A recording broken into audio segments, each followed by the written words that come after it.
All right, this is episode number 6, and this is Tony with me, Anthony Olansky. Today's guest is Georgia Semple.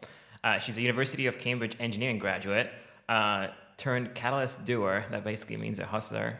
So after you graduated right from university, you immediately went to work at an early stage startup, which manufactures customized orthopedic insoles through an online service. She has built the digital and physical infrastructures that facilitated the company's 5x growth in insole output within her first 12 months of working there.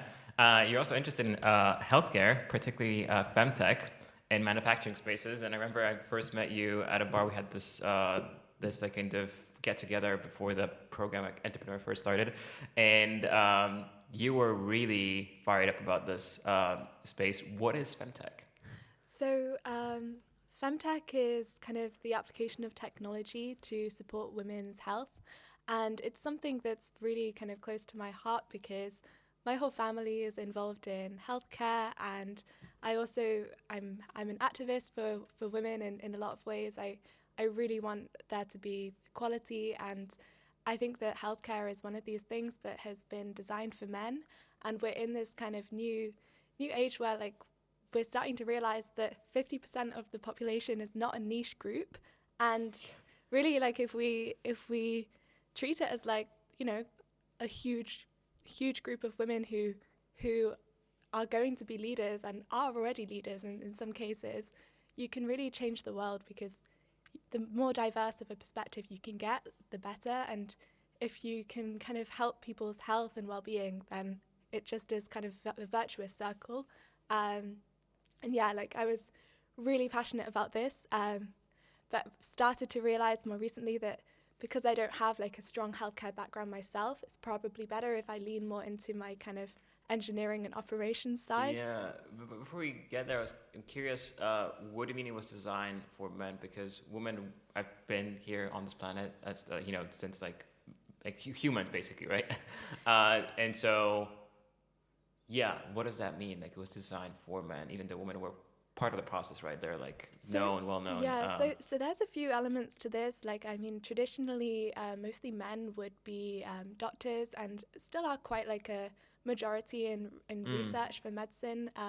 I think that when you look at clinical trials, a lot of the time, medicines are regulated and tested on male patients because it's quite complicated to understand how the hormonal cycle of a woman, which tends to be like 28 days long, might interfere with the effects of the medicine. So oftentimes so they're taking they shortcuts. only yeah they only like test on men and do the dosage for that and then adjust it by weight for women, which misses our like physiology. And there could be kind of a case that maybe women's physiology reacts differently to a drug, and you shouldn't just reduce the dose based on your body mass. Like, so I mean, I don't want to comment too deeply on it because I'm not a medical Yeah, scientist, yeah. but even the design of clinical research should really kind of control for the fact that there's such a difference here. And also a lot of issues are quite specific to women. For example, endometriosis and menopause, and these issues can be causing women like a lot of pain or debilitating symptoms. And it almost feels as though because women have kind of been trained like by society to kind of underplay their pain and not be taken as seriously, that these issues don't get the kind of funding and kind of, like the backing that they need. Like if menopause was a men's problem, it would have been solved decades ago. But because we're always kind of expected to just, manage the Mm. pain, manage the discomfort, just get on with it. When you have period pains, you just have to pretend you don't have them. I once had a meeting and I was in so much pain, but I had to just like ignore it and continue to explain this system because it would have been so embarrassing. At least I felt to say, guys, I'm sorry, I'm having really bad cramps right now. Like, Yeah, I'm probably not the thinking empathy clearly. empathy level wasn't there because yeah. Yeah, or just the shame that comes with it. Like, just it's probably I mean, I should work on it myself because I know that I shouldn't be ashamed to have period pains. But I was in a normal environment and I didn't really feel comfortable to say, actually, guys, I can't perform my best right now because I'm in absolute agony. Instead, I yeah, I just had to kind of continued to explain the system that I'd built. And Holy shit! I mean, yeah. I guess I wasn't aware of that. Like to this extent.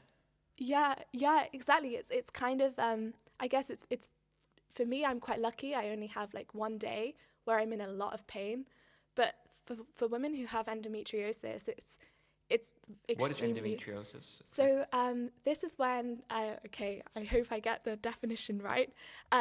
So you have tissue that is meant to stay inside of your uterus, but endometriosis needs to have a lot more like research done, but it's essentially when tissue is growing in places that it shouldn't be, so outside of the womb basically, and then every month your body is trying to kind of expel this tissue, and you get this kind of pain because the tissue is not where it's meant to be. It's trying to change, but it's not limited to your uterus. It's even like on the outside and in places it can't be, and it's not very well understood, like the best treatment. Like at the moment, like you might have to have a surgery to like remove the tissue, or like it's I'm lucky that I don't have that Yeah. extent of pain. How do you know how common it is? I think it's about 10% of women have it, but I could be wrong. Like I would need to check. That's a lot. Yeah, yeah. What do you think changed?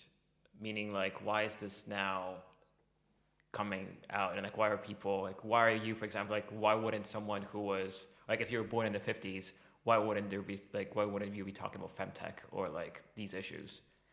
I think maybe because you don't really have a very good kind of way to check against other people if you're normal or not. You know, like even when I was at school, I was realizing that people had very different menstrual cycles. Some people would have one cycle every 3 months or no regularity at all. And I think it really takes for you to kind of speak up and say, like, this is what I'm experiencing. How about you guys? Like, is this normal? And I think that in the 50s, there was a lot more kind of stigma around these topics. And you would just kind of, you would just get on with it. And maybe you wouldn't even know the connection between like your period and like pregnancy until you're married. There was not as much education about kind of your body and your reproductive health. So I think that this is improving with better sex education in school, and also more awareness that you see on maybe Instagram, TikTok, kind of for young girls. It's awareness is happening earlier, and I think that the conversation is better supported now, like with social media, and also just the kind of societal view of it is changing as well. Totally. It probably also like I don't know if you read this book called Freakonomics. Yeah. And they had this study, or they mentioned this study about like seatbelts and how they realized like seatbelts have been designed again like just for men, and like actually it's not helping, or they wouldn't help women as much as they would help a man if in a similar accident. Yeah. Although there's finally an average woman representative like crash body that's just kind of recently been developed. I saw it in the news last week. So.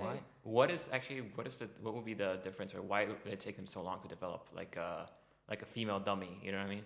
I think that the time to develop, like, I guess it's awareness. I think Freakonomics really helped women to be like, oh my gosh, this is not okay. There's also another book called Invisible Women that I haven't read it yet, but I know that this also shines a light on the fact that women will die more often because all safety things have been designed with men in mind, like the average man. But yeah, like the differences in the body are very there's a different kind of distribution of body fat, and then also like the way that your kind of spine is slightly different as well. Yeah, 'cause your breasts and like you lean forward. Yeah. So I guess there's also like it maybe was also a challenge to like model this from an engineering perspective, but there's a woman, I think she's Norwegian, I'm not sure. She's just come up with this with the body, and I saw a video of it being tested with the seatbelt. So hopefully we will have some sort of compromise soon. Yeah. Is that why you got into engineering in the first place? No, actually, that would be really cool if I could like veer onto this. But but no. So actually, I was really fortunate when I was 16 to get an Arkwright scholarship. If anyone listening to this is like 14 or 15 and in a UK school, definitely ask about this. But yeah, it was my product design teacher who kind of like made me aware of this, and I realized that I really enjoy building things and kind of getting things to work, tinkering, understanding mechanisms, and through the kind of application process for this scholarship, I became aware of engineering as a discipline, and it kind of was like lighting up the pathways in my brain that I found exciting and engaging. And yeah, I was also really lucky. I was at a school with really like good teachers who filled me with like an excitement for physics and maths. I went to an all-girls school, so I think that maybe this also helped in some ways for me to like really have a lot of like excitement and not really thinking about any gendered kind of aspect of the profession. I was just like, yeah, okay, this seems fun. I want to try it. And yeah, that's kind of how it happened. Yeah. Okay, and because and then when you decided to go and study engineering, was it something that you were? Because I remember you mentioned at some point when we spoke, also at that bar, where you weren't really, you powered through, but you kind of realized pretty quickly that it's something maybe that you don't really want to do. Yeah, so in the first 2 years, it was really, really difficult. And I think that I kind of had made the decision quite fast. So it wasn't like I had really like figured out, okay, this is what will give me like meaning in life and I want to do that. It was really kind of partly by elimination, because in the UK you only pick like three A levels now. I did four: physics, maths, further maths, and German for fun. And Right. there weren't really many options left to me at that point. So, well, okay, there were, but it made logical sense to do engineering in a way.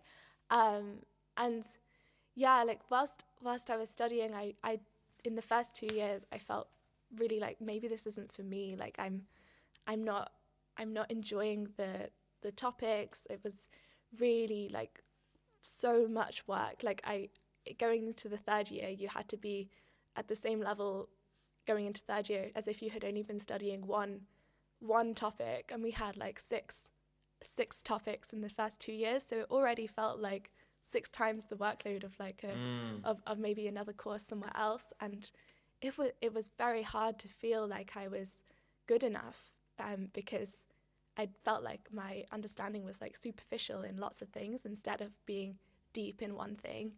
And that was quite different from my experience of education until that point, because I really enjoy having like an in-depth understanding, and that's when I feel like secure in the topic. But this was really like learning to be okay with like, you know, like a certain level of understanding. But luckily in my university I could specialize in manufacturing engineering, and this had a mix of modules from like product design to management, like business innovation, and also manufacturing. And for me that was like a huge relief, because I really enjoyed it, and there was a mix of kind of people topics as well as technical topics. And I think that's really what I was missing in the first 2 years, was this kind of human element. It was very like theoretical. Maths, physics. How was also the transition, or maybe I'm curious about the experience of being at an all-girls school. Um, would you do it again? I would, yeah, I would. So at the time, maybe I was kind of like, oh no, I want to have more guy friends. But it gave me quite a good kind of start, I think, because I went from being in an all women environment where you could ask any question and you wouldn't feel like shy about it. You could just show, like, in fact it was almost rewarded to be like humble, or to not really like to be like, oh, I'm not really sure, but I think it's this, when you answer a question. That was like the way it was in the girls' school. You would kind of have to like seem like, oh, like I'm not boasting, like I'm not like shoving it in anyone's face that I know the answer. But it also meant it was, Really? yeah. That's wild. Yeah, and then at in engineering, it was very like male dominated, Yeah, and that's what I wondered, because like the transition must have been a bit extreme. yeah, it was really extreme. And I was looking around, I was like, oh my gosh, like how is everyone so confident? Like this is like the third lecture. How do they know the answers already? And then I realized that like when you They're have full like of kind of shit. yeah, no, not so much full of shit, but you might have like in your head you might have like an inkling feeling that maybe the answer could be this, and then I realized that other people were just saying like exactly what that inkling feeling was without any like fear that they would be wrong or that people would judge them. And that was quite a good learning, I felt, because yeah, like I was like, oh, okay, like this is the difference. So when I could see that and identify it, I knew that I could just be a bit more confident in like my intuition in a way. But I guess the interesting thing was, yeah, like I also felt like I was more confident to bring up my like questions and doubts in an environment with women, which is something I'm like working on. Yeah. Was there a particular project or presentation that you were given wherein after the few weeks or months at university you realized, okay, I need to make the switch? Or was this a particular discussion that was happening in the classroom where you kind of like... There was a particular project. It was a robotics project. I was in the software team, but my partner was sick, so I was on my own in the software team, and that meant that I was the only girl in the group. There were two like guys who were working on the electrical side of the project, and I was convinced that they had shorted the circuit because my code wasn't working, and I knew that, okay, like I'm sending like a 1 to this terminal and a 0 to this terminal, so why are both of the terminals turning on? Like there must be a short in the circuit so that they're both behaving in the same way. And they just were like, no, like it's the software. It's the software. The software's the problem. And I was like, how do I do this? Because Yeah. they're not listening to me. And then like I realized that, okay, no, if I'm actually really confident, I have to just say like, guys, there's a short in your circuit, fix it, instead of saying, I think there might be, you know? Because I had no doubt in my mind. They took like an hour and a half to then test it with the kind of, I can't remember what the tool was called. And then they were like, oh, it turns out there was a short. And I was like, oh my gosh, I know. Yeah. Duh. Yeah. So, I mean, yeah, like I think it's, I'm really grateful that I did do a course where there was such like a difference from what my comfort zone was, because I kind of learned a lot about like, It made you more resilient, probably. Were you able to keep up the freedom of thought and experimentation that you had at your school, where you said like you were able to go deep and dabble in different things, and university was kind of a little bit more, not shallow, but like the intensity and different courses. And then you mentioned the manufacturing piece. What did you experiment with in that manufacturing course? So definitely I felt like I could be more like creative and go a bit deeper. They gave us some really cool coursework projects. So one of them was to completely redesign a fruit peeler. That was quite fun, and you really got to go deep and like understand the different components, like what the functionality needed to be, and then basically do it again. Another one was kind of a project that was looking at the UN development goals, and you had to try and like work on one to build a product that could like help one of the goals. And we built a really cool heat press basically that made plates out of coconut husk. That was really fun, really enjoyed that. And that was kind of like playing on the like more inventive kind of switches that are really fun. Yeah. And did you have some like, because you're doing these like very interesting things, and it's not like most people don't even know you can do this, right? Or that you can live a curious and creative life. Did you wanna like pursue a life in academia after this, or what was your plan after university? So I wasn't sure, but I felt like consulting could be a good way to see like lots of different industries and understand like what would make my like boat float later on. But then we actually had a talk from some of the alumni of the manufacturing course, and a couple of people were working at startups.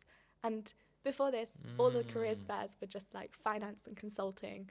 Which one do you want to pick? And then this talk was really refreshing, because I realized, oh, okay, like this is what they've done, and they've built things from scratch, and that's really inventive and fun, and they had so much passion when they were like talking about like what they had achieved since they had graduated. And I thought, okay, maybe I should try and work for a startup and see how that is. Before that, I think I was worried that this would be like constraining to one industry too soon. But yeah, like I'm really happy they came and gave those talks, because I realized like that startups were a really good way to kind of learn loads and learn it really quickly. But didn't you desire that constraint into being into one thing and going deep? Because you mentioned that you had you dabbled in different things with the 6 courses.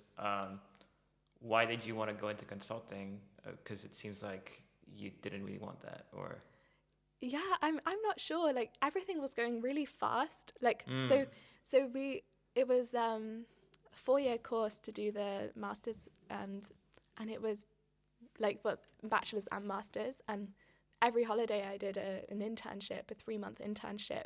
So I was always like on this treadmill, like running and like no summer breaks, no vacation. Yeah, and this seemed like the kind of path like that I was running towards, because it was kind of what the careers advisors were like pushing, and what all of my course friends, well, most of them were pursuing, if not engineering, like specifically. And I knew that I didn't really feel like I wanted to be like a mechanical engineer at that point.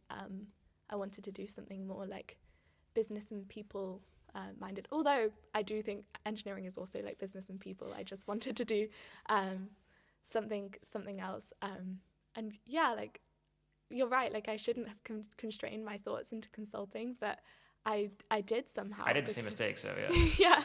So, but luckily, like, okay, not luckily, but COVID actually gave me like this really like cool gap between when I would have started in a consulting offer that I had, and then I took an opportunity to do an internship at a startup, and just loved it so much that I was like, okay, I'm going to have to like stay in this role and finish what I've started, so that I can really like COVID gave a lot of people just room to think, right? Take a step back. Was it like management consulting that you were or It's actually operations consulting, so really more like the manufacturing side and helping to optimize production lines and stuff, or supply chain issues. All right, and then you came up with a startup in Germany. Why? Like, what's the thinking about it? Like, also like taking the risk. Like most people wouldn't take that risk. So I'm curious, like, what was your thought process? It was very low risk, because I had the offer to start in the September 2021, I think it was, and then I had this like 5-month gap because I wasn't going to go traveling as I planned. So COVID, yeah. Yeah, so it really was very low risk, and I just knew that I didn't want to live like at home with my mum and dad for like I'm very lucky. I have a great family, but I wanted to do something as an alternative to traveling, and I knew there was like pandemic, so I didn't want to like spread the disease everywhere. I knew I had to pick a city and do a job, and I was thinking between London and Berlin, because I had been to Berlin a lot of times and just loved it so much. So how come? I did a language school, 2 language schools here, and just had the like such cool people around me, a really international crowd.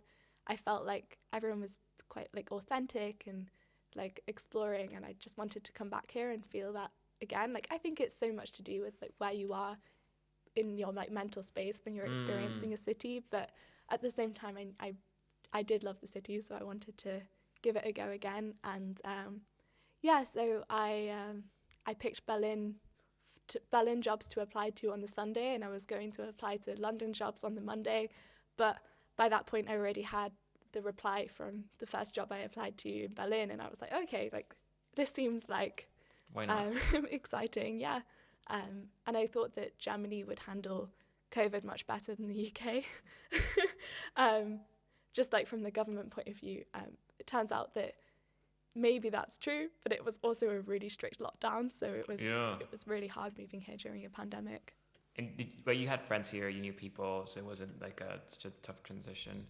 Yeah, so I did know some people, but it was still hard because we were technically not really like allowed to mix for several months, so it was quite difficult. Yeah, and when you say like you found an exciting project, meaning it's an install company, and I mean I don't know if I would find that exciting. Why was it exciting for you? Well, I really liked the founders, really inspiring, and It is about the people usually, right, at the startup like phase, very early. Yeah. Yeah, like it just seemed like a really like intelligent team and people that were excited about the product, and I was also excited about the product. Like it was um, apparently 70% of the population would benefit from insoles was one of the things that I learned, and only 20%, actually 20% is still quite high, but 20% of the German population is wearing insoles. So I So thought when I this was buy shoes right interesting. now, I assume that they're like, whatever, like I paid enough money that they're gonna be top quality. I don't need to buy an additional accessory to put in my shoe. But you're saying I should? It depends. So if you have a foot malposition, which might mean that your weight your body is actually pushing your like knees or your like hips out of alignment Yeah. just from your physical Yeah. build.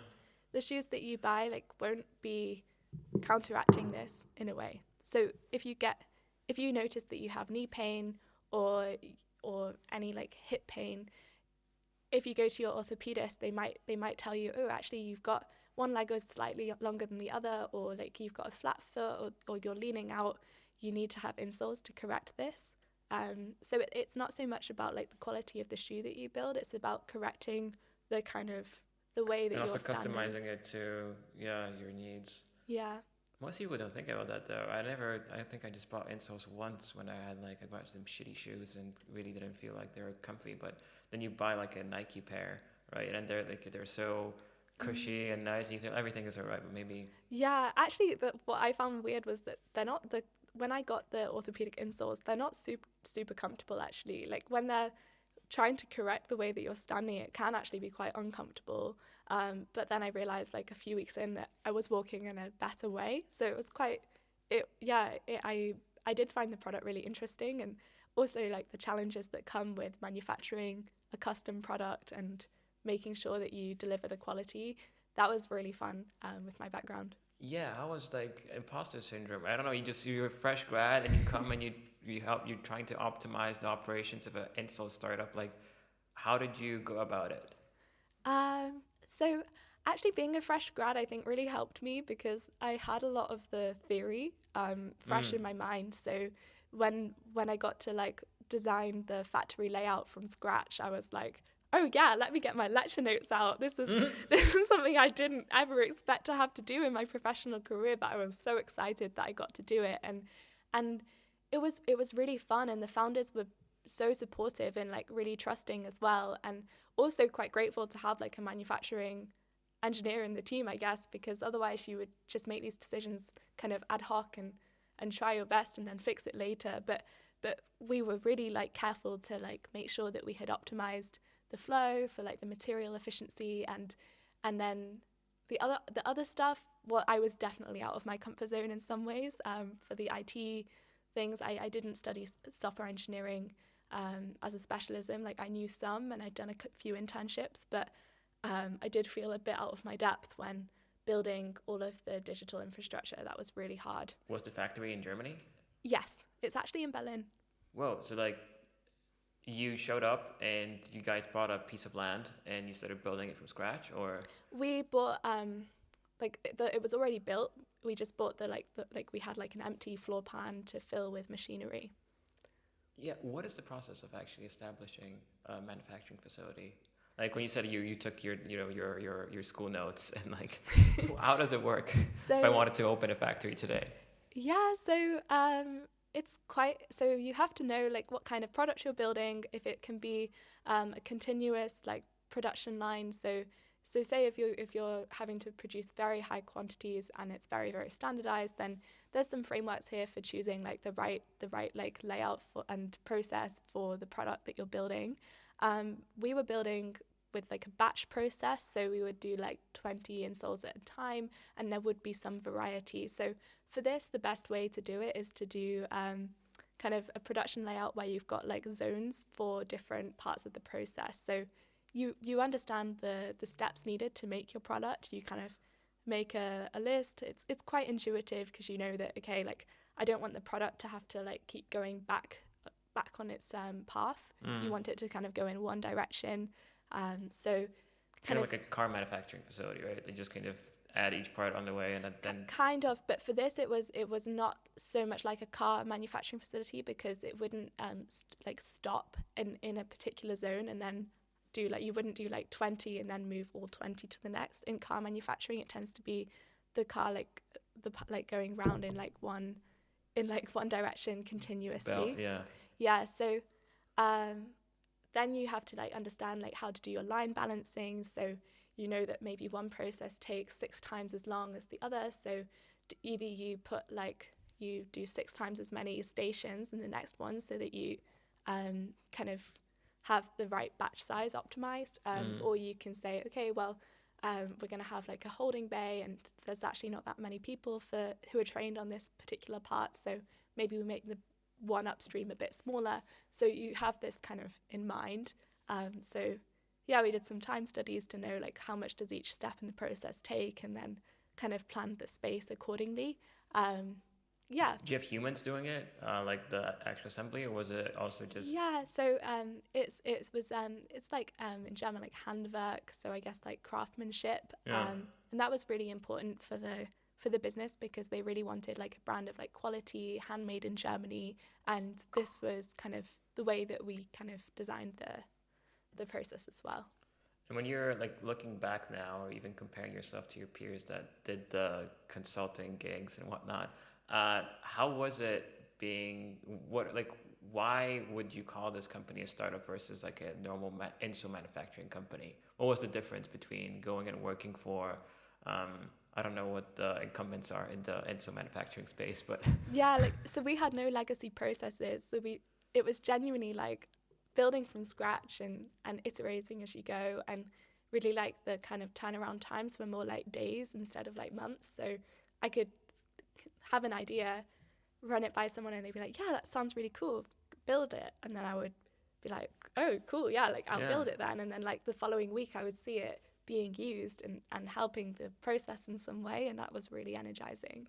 I guess the beauty of startups, right? Like there's no like if you were at a bigger company, or you probably people will look down on you and say like, well, what the fuck do you know, right? You're just like a fresh grad, and this I guess element of encouragement for you to try things. And was it also because the team was assembled in a way that they couldn't lean on anyone else, and like they just had a ton of faith in you because you're one of the few employees who actually believed in their idea?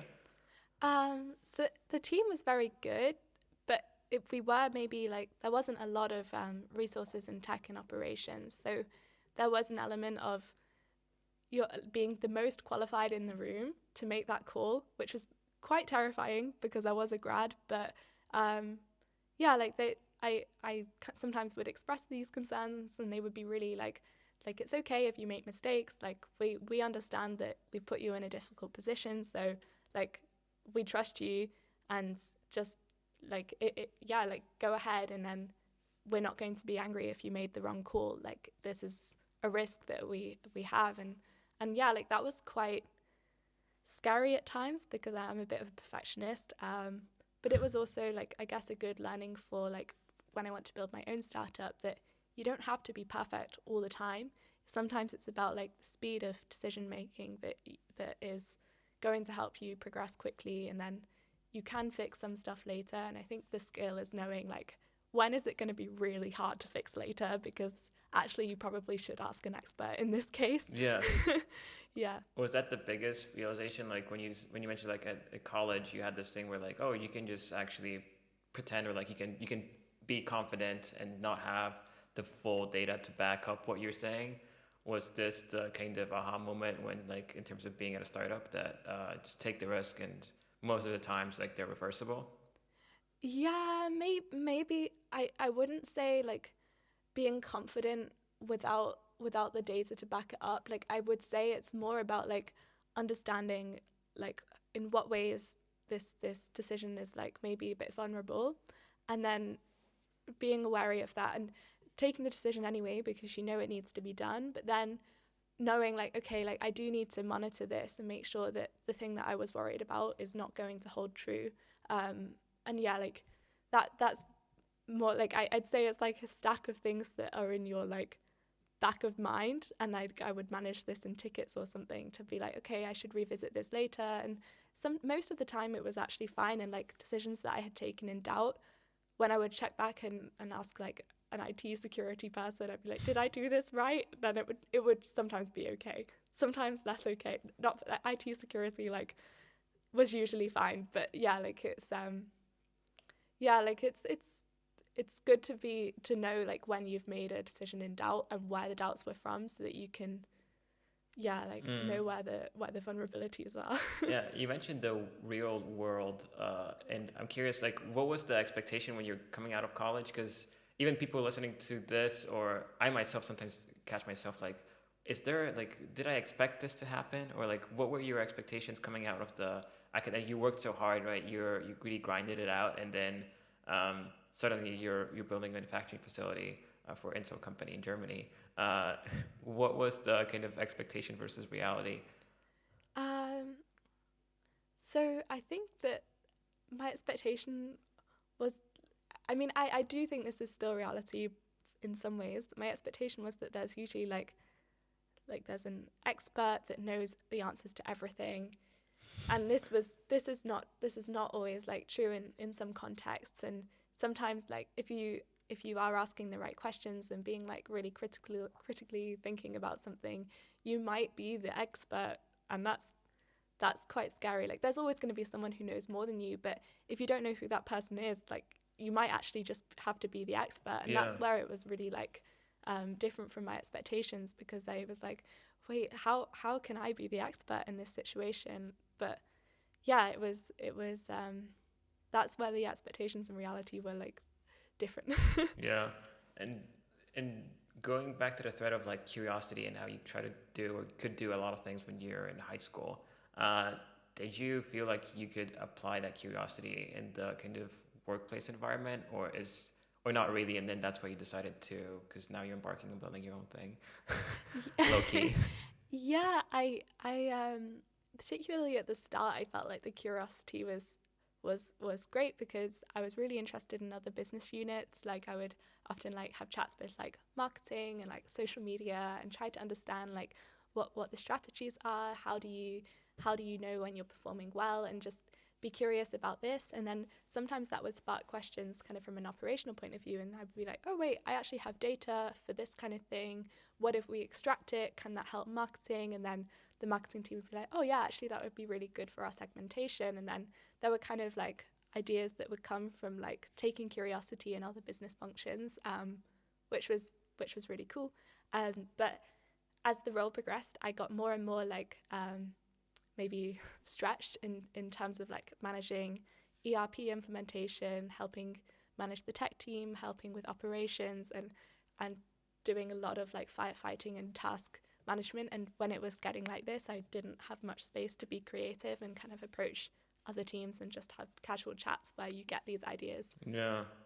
And I guess the power of serendipity in a kind of an environment where you have all these different departments and it's so fluid, does help in terms of like having a very steep learning curve. Yeah. Um, but why didn't you stay, and or why didn't you join another company, or why didn't you think, okay, now I need to have my consulting experience? So why didn't I stay? So I felt like I was a bit stuck. I knew that I was really interested in more data analytics, like business intelligence, and helping to make data-driven decisions for business development. This was where I was like interested, and I felt like I had a really good understanding of like the business as a whole, because I'd been there so early on. I felt like I could connect the dots, and I really wanted to kind of create value in this particular part. But I realized that there wasn't really room for me to move out of that role, because there wasn't anyone who was going to take on the responsibility that I had. And it took me You quite, couldn't just hire someone for that position? so at the time there were some like difficulties with funding, and they had let go about, I guess, 50 or 60% of the workforce.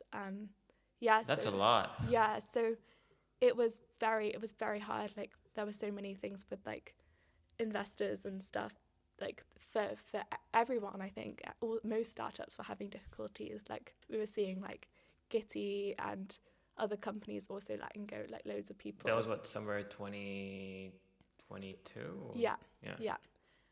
So I knew that it probably like was unlikely that there would be like hiring to fill this role, and it was also like part of the reason I could do it was because I'd been there for a really long time and I knew all the legacy stuff, and that's not very easy to hire and replace.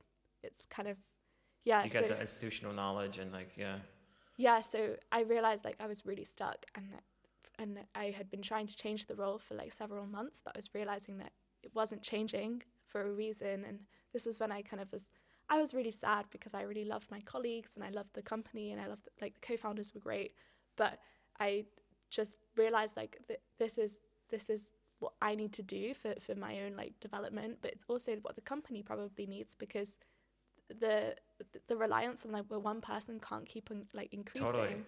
And like if the employee is not fully happy, then they're not gonna perform to their highest potential. So it's also kind of impairing the company's performance, I guess. Yeah. How do you make the step of like, okay, because it's also because people kind of deciding on their lives and making life choices. Okay, I'm leaving a company. I feel stuck. But then once you kind of make the decision to leave, you have to make a decision on like, oh shit, what's next? Yeah. How did you go about that? Actually, I think that I was trying to reflect on like what I had enjoyed most in the role, and it was like working with really like smart people and building things that I found exciting and fitting with like the needs of like the users of the system or like maybe the customers. And I realized like, okay, well, what did I find frustrating? And I guess that I've kind of landed on the idea that it would be really like fun, maybe not fun, because I know it's also extremely hard, and it definitely was not easy for the founders to have to make the decision to let go so much of the marketing team. But I felt like it fitted with a lot of my values if I would found my own company, because I would get to, like act on what I felt would be the right thing to do and build something meaningful.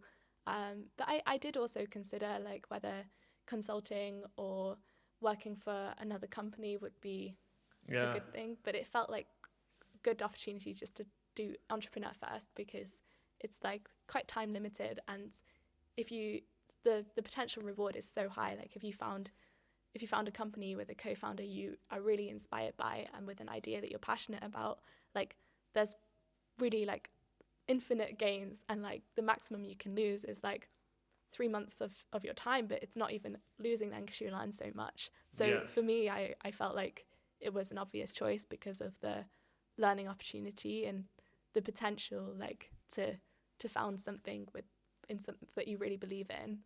Was also the kind of part of being a female founder something that played into the decision? Speaking of like in the beginning of the conversation, because they're not like, even at the cohort here, there are not a lot of women. Did you also consider like this, I should, like if anyone's gonna do it and like I don't see any role models and not enough, I want to be that role model for future generations of female founders? Yeah, actually not so much. It's quite strange because when I'm making decisions, I'm rarely thinking about being a woman. If that makes sense. Like it's like it's not really like on.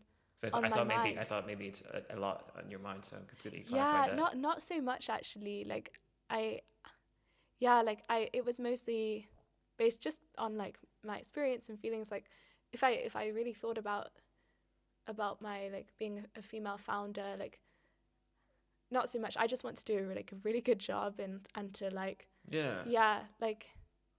I guess. Yeah, actually, it's a good question because I hadn't really thought about it. But I mean, at the company I was at, one of the founders was a woman, and she was really inspiring. So yeah, like if I could be a role model like she was to me to someone else, then that would be great. But it's definitely not like my main motivation for doing it. Yeah. And where do you find inspiration? Because every time I talk to you, you have these cool ideas, like changing the sewage system, right? Or I remember you guys pitched, and I don't know if it was your idea, but the thing with like the dumbest ideas out there, like, you kind of like Oh, wouldn't get invested, and the one about it was something about corruption, right? Was that yeah. your idea? Um, I can't even remember anymore. But yeah, I don't know. I have quite a lot of like interesting people that I chat to, and I often get ideas like just from like hearing them describe something, and then I think of, oh well, like this is kind of making me think of another thing that I know, and like is there like an intersection there that could be interesting. Like my dad is really into public health, and there's so many kind of ideas that can spark there from like needs in public health with like engineering solutions, or um, with the corruption idea. It just like made sense that What was okay. it? Could you re-explain the corruption idea? So, in the bad ideas to pitch, we were talking about how great it would be to be able to bribe politicians, but in like a really democratized way, and basically having a blockchain to upvote bribes from the community, and then you can check like whether they actually fulfilled on the thing they were bribed to do, and and it was quite funny because the more we talked about it, the more we felt like This makes actually sense. it makes sense. Yeah, like I mean, you shouldn't have to just vote on a person. You should vote on like policy, and voting with like with money almost kind of like like reinforces how seriously or how strongly you feel about this particular policy. So I don't think that it should be with money, but maybe like a limited number of credits that everybody gets the same amount of credits, and then they can interact with the blockchain in this way. Like actually, that's a really cool model for democracy, and it could be like the opposite of corruption, because you can literally see like the chain of command and what will actually happen from that.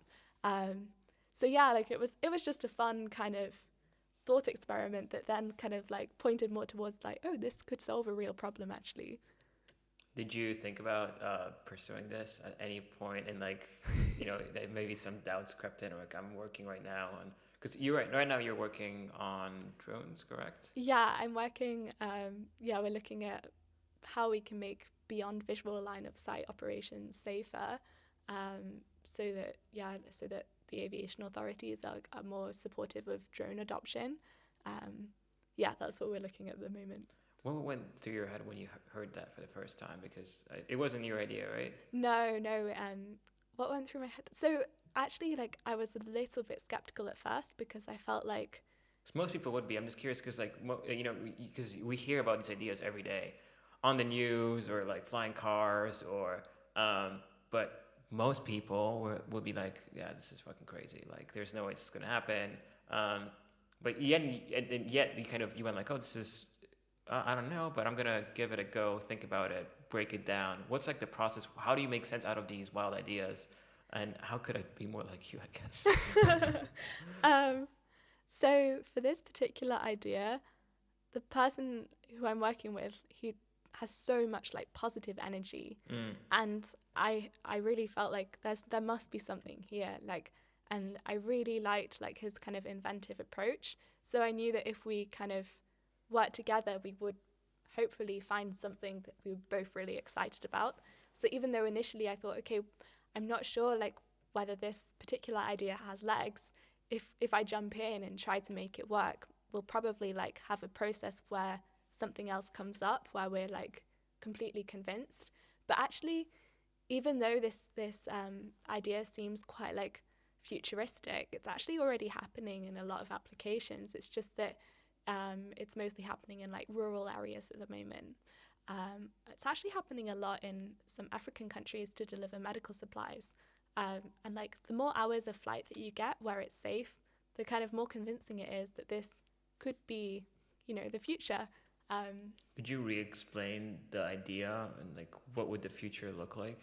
So it would be much more like carbon efficient because at the moment, like the last mile delivery step is very, very costly and also causes a lot of CO2 emissions for like delivery of goods. And All the Amazon trucks going around Berlin, yeah. yeah, and actually a really interesting fact I learned yesterday is that in the UK, 5% of road traffic is from like NHS, like the National Health Service. So if you can take traffic off the roads and use like electric drones to deliver supplies for fulfillment, you're already like reducing like 5% of the road traffic and replacing it with like clean batteries that are run on drones, and you're not like having to carry the person, so you're already like reducing the weight a lot. And yeah, like it's for me, like it kind of makes sense, because we shouldn't really be having loads of cars on the road with like congestion and this kind of pollution. Like we should be looking to the skies where there's so much opportunity there. Room. Yeah, there's so much room. But no, I mean, it's extremely important that safety has to be like the absolute priority here, because you can imagine like the liability of a drone like falling out of the sky and like hurting someone or damaging falling property. on someone's head. Yeah. So the idea is to have autonomous drones as a kind of delivery service. Potentially not completely autonomous. The idea would be that at the moment the drones are remotely piloted, but it's difficult to guarantee their safety because you don't have full coverage of communication. So you could have your pilot lose the communication signal with the drone, and what happens then? And like this is where we're trying to like develop a system that says, actually, like, if we lose communication, that's not the end of the world, because this drone has something on board that's smart enough to kind of correct its path, spot hazards in the air, look at the ground to try and minimize the risk of hurting someone or damaging something. So maybe it corrects its path to prefer like grassy kind of fields instead of busy streets. Fall down on. Have you read Ender's Game? No.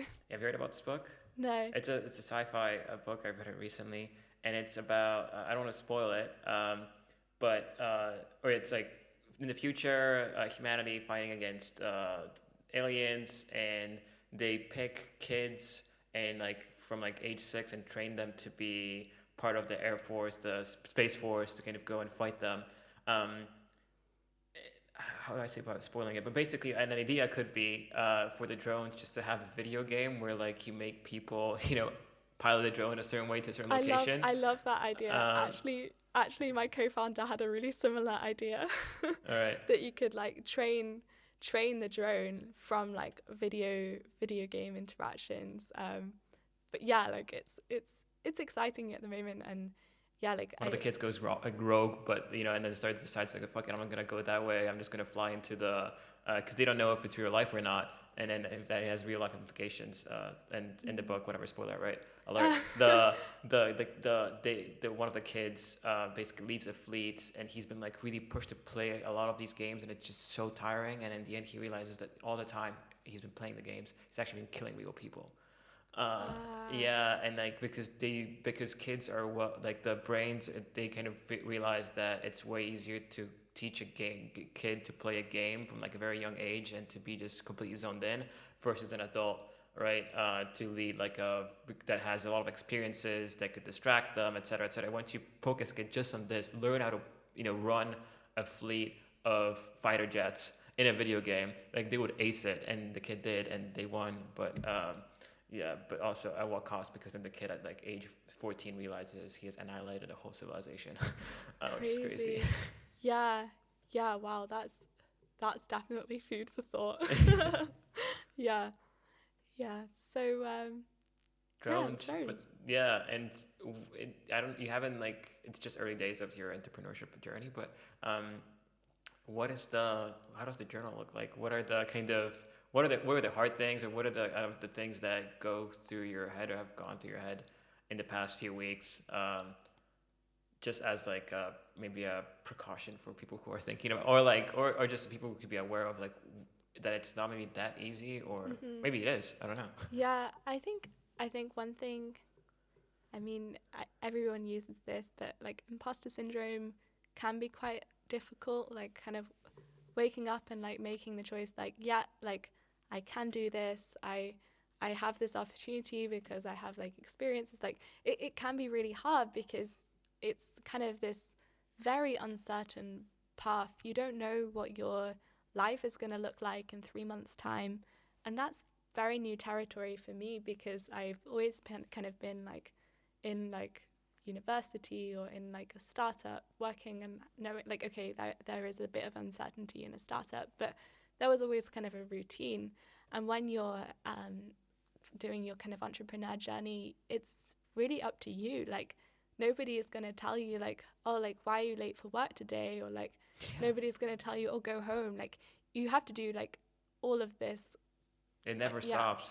yeah, and to keep kind of keep at it, and like even when you the path is not so clear, like trusting the process and trusting your co-founder, like this is kind of what I'm learning. And it's also a lot of pressure because when you really like working with someone, you don't want to like let them down in any way, and you want to be fully committed. True. And this is also like when you're having like doubts about, oh, like is this idea going to work, have we found something that's good, you feel a bit guilty for having the doubts, but also you have to just speak up because otherwise you're not being transparent. And this is kind of also difficult because But you also want to push each other, right? You want to be a good sparring partner, and if anyone is there that's going to give you like actual feedback, it's your co-founder, right? yeah So actually, it's very important to pick the right one. So I'm curious, how do you pick your co-founder?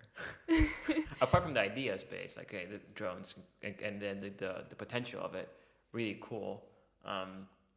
But how do you know you want to just randomly having met this person? You know you can check out their resume or LinkedIn, but yeah, what's your take on this? so I think that checking that their values kind of align to yours is, I mean, it sounds obvious, but it's also really important. Like What are your this is values? like, so for me, I really like think like honesty is super super super important, and also being kind and just kind of like empathetic, that's also really important. And then being kind of inventive and excited like about a problem. Like I have to feel like, okay, like we're enjoying the process together. Like it can't feel like, I don't know, like an assignment that I'm kind of trapped in. It has to feel like, yeah, like we're both enjoying it and we want to be working on it. And that's also like, I don't know if that's really a value, but it's something that I realized that is really important to me. Yeah. Got it. And would you consider, or like, if you're building, like when you're building your own company, right, or you started building that, at what point do you start thinking about the culture of the company? Because I think some people miss that point, because you're not only building a business, you're also building like an organization, right? So Mm-hmm. how would you build your organization? So I'm listening to some audiobooks to try and understand like organizational culture and how you can influence it. And yeah, like I found that there's someone who said culture is the founder that stays in the room when you're not there. And I found that quite an interesting interesting way of thinking about it. And yeah, like I think that at least like already like me and my co-founder say like, okay, like I have this commitment to like a family or a friend, like it's really important to me. Is it fine with you if I do this on this day? And like No. we're both really supportive of it because like Yeah. I mean it's such early days, but we know like, okay, like one thing that's really important to us as well is that we get enough sleep. I find that I can't be like creative or like even feel like I'm doing performing in like the customer calls, which are really important, if I'm tired, like I miss things. So it doesn't make sense for us to have a culture where we're both working until like 11 or 12 at night. Like it's we need to have sleep, we need to have protected time for like our support network, because ultimately this is probably what you will need when it's getting tough. Like that's how you can be sustainable in your company. So for I think already like there's like early signs of like of how the culture might look in terms of like well-being and kind of Yeah. The support network is such an lifestyle. interesting point because I mean it's obvious, but I really haven't thought about it because people say like you have to really, I mean you're gonna have to work hard, right? And sometimes you will have to sacrifice things, but probably yeah these two like health slash sleep, like, yeah, go to the gym or go for a run, but also don't forget to call your boyfriend, girlfriend, your mom or dad. It's like, it's very easy to get blinded by this chase of like success, and it's hard to go like finding the golden middle, because also you could kind of say, okay, I'm building a startup, it's cool, I'm doing it, but also I'm used to the way I used to live when I was working for someone else. Yeah, um, yeah, I don't know how to balance that it's a either. really difficult one. I think I haven't quite like nailed it yet, but yeah, like I think you're at least that I find like my body's quite good at telling me like when I'm not being productive anymore, and like unless like I have like a hard deadline, like I probably will listen and kind of do something else until I can get back into that zone again. Um, yeah, but You mentioned in the values, I actually wanted to pick up on this, like you mentioned empathy, and then like at the very beginning, the fact of like sometimes you're in a meeting and like just men that, for example, have no idea what like this, for example, female presenter is going through, and she has her period. How can I like, I'm not really spot this, but like be more empathetic towards the whole other half of the population of this planet? yeah, I Or guess how can men, like not only I, but I think that like personally, I'm not sure like individually like what someone yeah, can do. I think that like there's like really basic things like I mean, to be honest, I haven't noticed anything like that you've done where I've been like, oh my gosh, like that's so yeah, annoying. hopefully, But yeah. like, but but yeah, I think that being careful like not to interrupt someone, to let them like finish their thought, and then just yeah, like that's just I guess quite like polite, and then also being wary that sometimes if a woman is assertive in some way, like trying not to think that she's like bossy or like these kind of like things where if a man had behaved in that way, I think this is a good way of doing it. Like, if a man had done this, how would I react to that? And like if you realize like, oh, okay, there's actually a bit of a difference there because she's doing it and I think she's being like really like bossy or like Yeah, what a out of bitch, line. yeah. Like yeah, like why is she talking so much? She's so opinionated. Why is she not smiling and like being polite? Like why did she not like I don't know, there's like things which are like Yeah. expected of women, but if you just try to flip it in your head and be like, if a male colleague had behaved the same way, how would I feel? And then if you realize like, oh, okay, actually like maybe she doesn't owe me this behavior that I expected, that's maybe one thing. But I'd say the other thing is to try really hard to have a diverse team, because I think that yeah, like one way to help women in the workplace is that when they're not a minority, they can feel more comfortable. And like if they are having really bad period pains and there's like a group of women who have periods or something, like maybe they feel more comfortable to say like, oh, actually like it would be really helpful for us if we just have like some supplies in the bathroom, like paracetamol, ibuprofen, pads, tampons, like anything like just that just makes life a bit easier. It doesn't have to be like a huge thing, but yeah, like some sort of yeah, like hiring for diversity, and then also challenging like whether your initial reaction to someone is actually just because you expected a woman to behave differently. That's a really good way to put it. Because some people think like, oh, quotas, fuck that. Like, I'm gonna hire whoever's best for the job versus. But I'm not saying like you should have, but like, it does make sense to definitely think more that way versus not. So I think as well, like with the hiring thing, it's super interesting because I think that different interview styles can really affect your performance as well. totally, yeah, And I've really noticed, like, I mean, I interviewed for BCG, and the second to last round I had 2 or 3 interviews with, and all of my interviewers were women, and they were really cool. Like I absolutely loved those case studies. And then afterwards they call you and they give you feedback. One of them was like, I absolutely loved that case interview.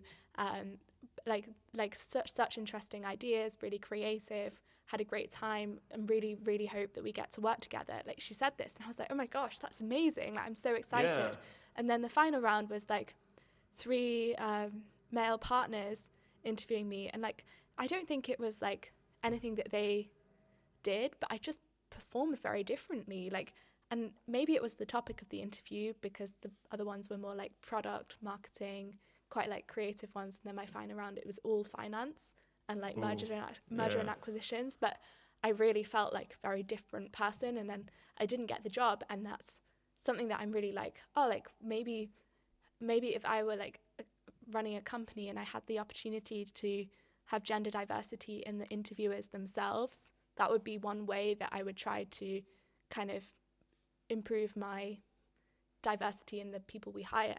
Yeah, but also, what would be your process that they would have only female interviewers up until the partner interview, and then three guys? Yeah, I don't You know probably if could it have mixed was. it up, because then, because Yeah, in reality you're gonna work with different people, and like you should face, sometimes you're gonna face a room full of men, and then sometimes they're probably less rarely, often like a room full of women. But um, yeah, interesting that they did that. I think it was partly because of because the final round you speak to like the more senior people. So there were like, I think there were 3 rounds. So Yeah. I wonder if it was that the final round there were just like less women available of the pool. But I don't really know. Fair. What's your advice, just for yourself, or like your former or future self, or for people um, out there in the world?